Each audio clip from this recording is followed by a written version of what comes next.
কেমন ছিলেন? চাচা আপনার নাম কি? মোহাম্মদ আবুল কাসেম। মোহাম্মদ আবুল কাশেম। বাড়ি কোথায়?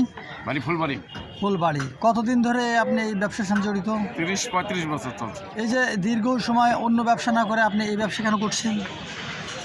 অন্য ব্যবসা করবো, চালানোর পাতি নাই তো, অল্প চালানোর, এই জন্য এই ব্যবসা করতেছি। আচ্ছা, তো 30 বছর আগে বা 30 বছর যখন ব্যবসাটা শুরু করছিলেন তখন ব্যবসাটা কমফোর্টেবল ছিল না এখন ব্যবসাটা কমফোর্টেবল আছে? আগে ব্যবসা ভালো ছিল, আগে হকার কম ছিল তো। আগে হকার কম ছিল, ব্যবসা ভালো ছিল আগে। এখন আর এখন ব্যবসা বেশি নাই, অল্প লাভ। চলে। তাহলে আগে লাভ ভালো ছিল? আগে লাভ ভালো ছিল। এই লাভ দিয়ে আপনি ছেলে মেয়ে কজন মানুষ হয়েছেন বললেন? 3 ছেলে 2 মেয়ে। 3 ছেলে 2 মেয়ে। 2 মেয়ে, সবগুলো মানুষ করেছেন, বিয়ে শাদী দিয়েছেন। জি। জায়গা জমি কেমন আছে আপনার?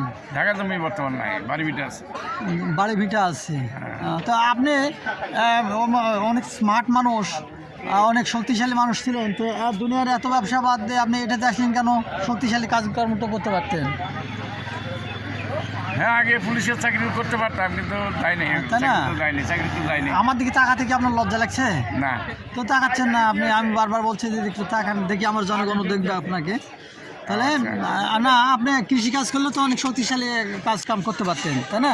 কৃষিকাজ আমার ভালো লাগে না। ভালো লাগে না?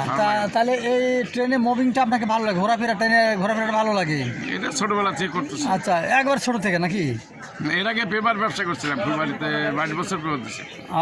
ওই ব্যবসার পাশাপাশি ওটা বাদ দেওয়ার হয়ে যেতে। তা ওটাতে ভালো প্রফিট গেইন করতেন না এটাতে বেশি? ওটার সাথে এটাতে বেশি ইনকাম আছে। আর সবচেয়ে আপনার ট্রেনের দুটো স্মরণীয় ঘটনা বলেন, যে ঘটনাটা আপনার মনে রাখ পর্যন্ত মনে থাকবে, একটা ভালো একটা ঘটনা, খারাপ একটা ঘটনা।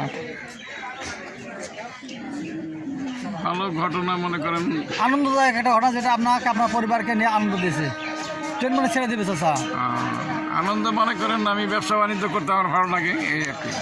চাচা, আমি আপনার সাথে কথা বলতে বলতে ট্রেন ছেড়ে দেবে, দুঃখিত। আর আমি সময় দিতে পারলাম না। ধন্যবাদ। আসসালামু আলাইকুম। আচ্ছা।